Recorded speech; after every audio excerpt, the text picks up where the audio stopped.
on va vous présenter Lisa. Manon et Camille, elles ont entre 23 et 28 ans. Elles ont abandonné leurs études pour devenir charpentiers de marine. On les a suivies du côté de Douarnenez, dans le Finistère, avec Marie Justet, Juliette Jonas et Anne Cohen, qui les ont rencontrées pour nous. Regardez.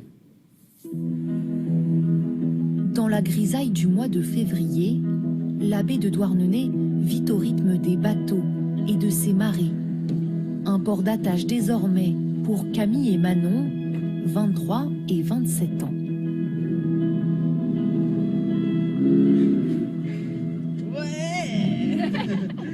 Depuis quelques mois, elles réalisent leurs rêves, restaurer et surtout construire des bateaux. Donc là, c'est Héloïse, c'est un bateau qui a été construit, je crois, il y a 2-3 ans à l'atelier. Après, là, il y a des petites réparations à faire. Aujourd'hui, les jeunes femmes sont en repérage pour leur futur projet, un bateau en bois comme celui-ci. Elles en inspectent chaque pièce, étape indispensable de l'apprentissage du métier. T'as vu le manche aussi? Ouais. C'est important pour devenir charpentière de marine parce que on va pouvoir, ça va nous aider à savoir où est-ce qu'on va mettre les taquets. Si le bateau il est plus ou moins stable sur l'eau, comment l'eau elle réagit avec le bateau selon le temps. Avant d'arriver à ce résultat final, le chemin à parcourir est encore long pour les charpentières. Aux ateliers de l'Enfer, leur centre de formation, voilà 6 mois qu'elles passent leur journée avec d'autres apprentis à construire ces bateaux de 8 mètres destinés à la pêche ou à la plaisance. En fait là il faut qu'on ferme toute la coque. Ensuite ici là il y aura un plancher par-dessus. Il n'est pas encore dans l'eau. 10 personnes par bateau. Et justement, sur celui d'à côté, voici la 3e charpentière du groupe. Lisa, 28 ans. L'an passé, elle a tout quitté, sa Savoie natale et ses études en psychologie pour construire des navires en bois. En fait, c'est hyper agréable. Faire un bateau, c'est incroyable. Et là, on est vraiment en train de faire ça, quoi. Donc, c'est un peu fou. Et, le bateau, c'est bien parce que tu vois, tu as des trucs. Là, c'est assez minutieux. C'est assez fin quand même. Et puis, il y a aussi des grosses pièces. Donc, tu as un peu et la charpente et la menuiserie en même temps, quoi. Parfois, il faut aussi s'adapter aux imprévus. Pour Camille, difficile d'assembler la coque.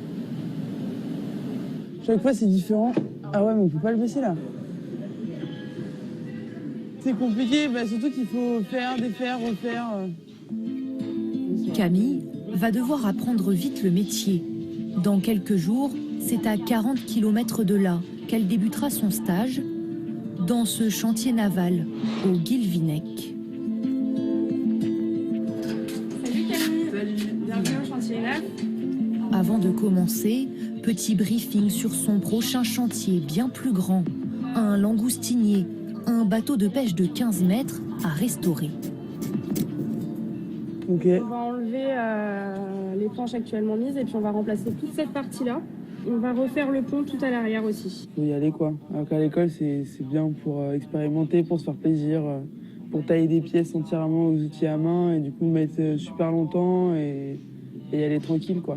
Et là, c'est plus faut envoyer et c'est aussi bien parce que ça motive. Ouais. En ce moment, l'entreprise recrute. Être femme charpentière comme Camille, un profil presque banal pour la directrice. On voit des femmes peintres, on a eu une soudeuse, on a quand même...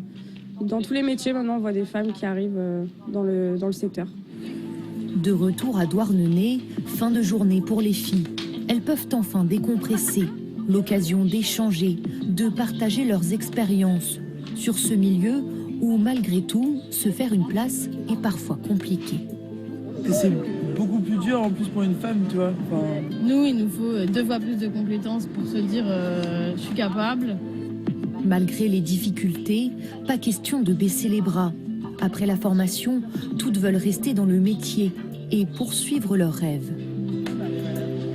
Je suis juste hyper heureuse de faire ce que je fais. Mon but ultime, ce serait d'être charpentière embarquée. Et du coup, en fait, d'être marin sur un bateau et dès qu'il y a une réparation à faire, je la fais, quoi. Parce que je suis charpentière. Avant de peut-être quitter le Finistère et voguer vers d'autres horizons, Camille, Lisa et Manon espèrent une chose, pouvoir naviguer en juin prochain sur le bateau qu'elles ont fabriqué de leurs propres mains.